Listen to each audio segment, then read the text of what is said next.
So, getting into our first topic here, both of you guys talked about at the beginning of the show that you guys have been playing Ratchet and Clank recently. And Dom, what's your topic for us? Oh, well, it's just that. My favorite little Lombax, as he's known in the universe. The only Ratchet, Lombax. and his little robot friend Clank, who I've recently been introduced to. So yeah, I just started this. I've never played any of the previous games in this series, not a one. Oh well.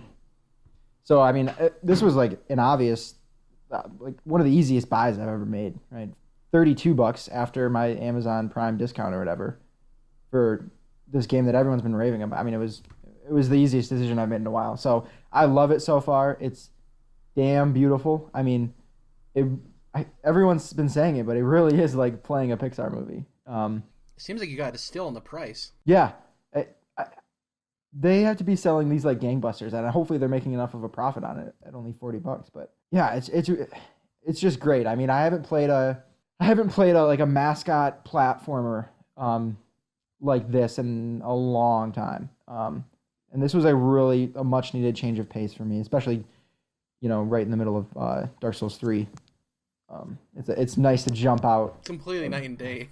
Exactly, jump out of that world and go into some of the planets that you can hop across in Ratchet and Clank. So yeah, it's without getting too detailed. I mean, it's just plain like it's fun, right? It's like it's just a fun game. Have you completed it?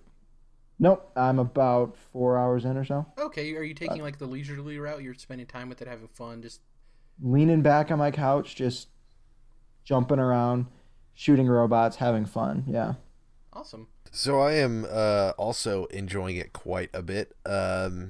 It's funny you mentioned that you haven't played these mascot platformers, and it's a nice change of pace. And I love these mascot platformers, and I still play them to this day. And Ratchet and Clank's one of my favorite series, going back to the original on PS2, which this is kind of a reimagining of. I actually just went back and played the remastered PS3 version, so yeah, I love these like little mascots jumping around, whether it's Sly Cooper or Jack and Daxter or whoever. And so for this coming out now, and then this movie coming out that has been talked about for several years now, I'm just in Ratchet and Clank heaven essentially. And the game itself is super beautiful, like you said. Plays well on the PS4. I really haven't had any frame rate dips at all or anything like that. It's smooth. Yep. Yeah, it's a smooth experience. It's really fun going back. Like I said, I just recently went back through the original on PS3, so it's fun comparing in my mind how the original looked versus what they've remastered it into, and just the subtle differences are really fun to look at. Some of the stuff I'm not loving about the game is the fact that in a lot of ways there's new cutscenes and new bosses. It's not just a straight remake of the original, but at the same time it does kind of feel like a PS4 remaster of a PS2 game. Like running around with the character Ratchet doesn't feel quite as smooth as I think some other third-person action games on the PS4 do. And there's just some stuff that kind of feels antiquated and feels kind of like it came from the original PS2 game and they just never pulled it out. One example of that is the fact that you're jumping around and you're strafing right to left, which I'm glad they added because they didn't have that in the original. But you're moving around quick and you're trying to go and keep it fast paced because there's all these crazy guns to use and these explosions going on.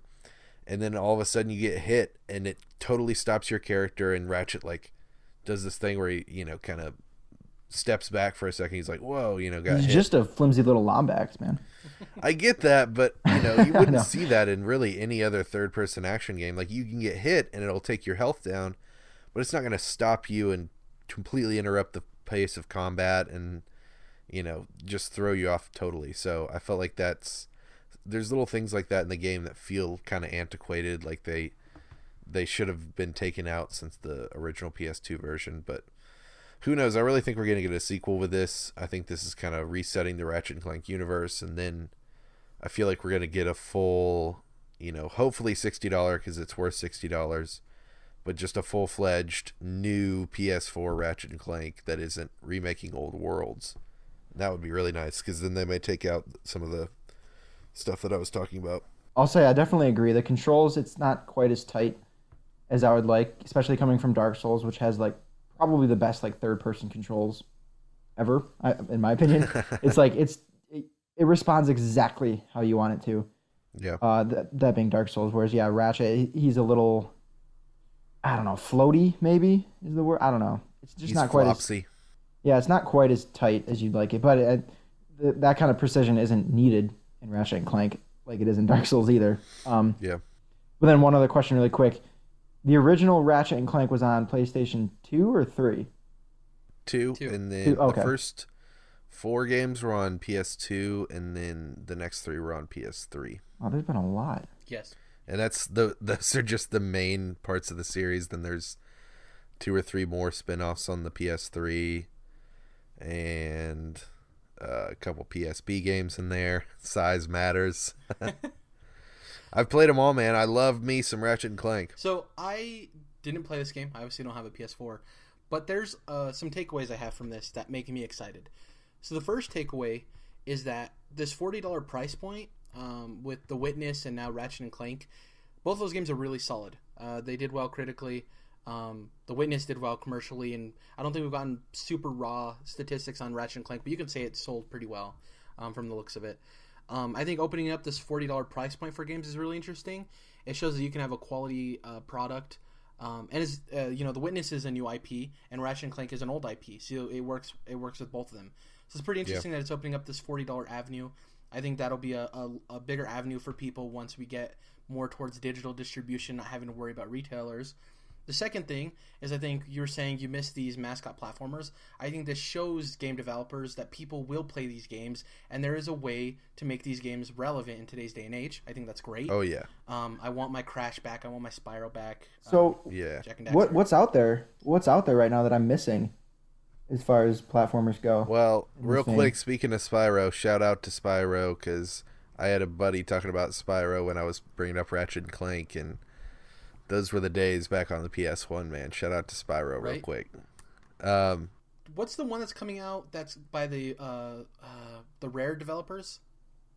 Yeah, Ukulele, the Ukulele. former Yeah, Rare that looks guys. pretty There's a couple little things like that, but really, if you want a platformer, there's just a plethora of 2D games to play these days, you know. Going back, the third thing that this makes me excited for is I think that this could arguably be the best video game movie. Or based It will be on a once it video comes game. out. Yeah. Until Assassin's Creed. Oh God, I hope Jason Statham can only do so much. But there's a lot of things that this game got me excited for, even though I didn't have the pleasure of playing it. So I think the $40 price point is huge. I think that the return of mascot platformers, it shows that people can care about this, and you can market it in a way that people who aren't nostalgic on it can still want to play it. I think you can, move it up to today's standards, even though you said they could have done a little bit better with getting rid of those PS2 issues. And then lastly, I think that it's a really cool way to show that you can tie in video games to other mediums, which is really cool. Making a movie gets people excited. They could probably make a comic book off of this. Ratchet and Clank is so kid-friendly. You could do a bunch of stuff. You can make action figures. You can make coloring books. And if you appeal to kids, especially in toy stores, you'll make a lot of money. And I think it's a good avenue for them. Thanks again, everyone, for watching and or listening. If you like what you heard, be sure to give those like and subscribe buttons a quick click. Every little contribution can help to make our channel grow. Also, be sure to follow us on Twitter at CTRLINT. That's Controlled Interest. See you later.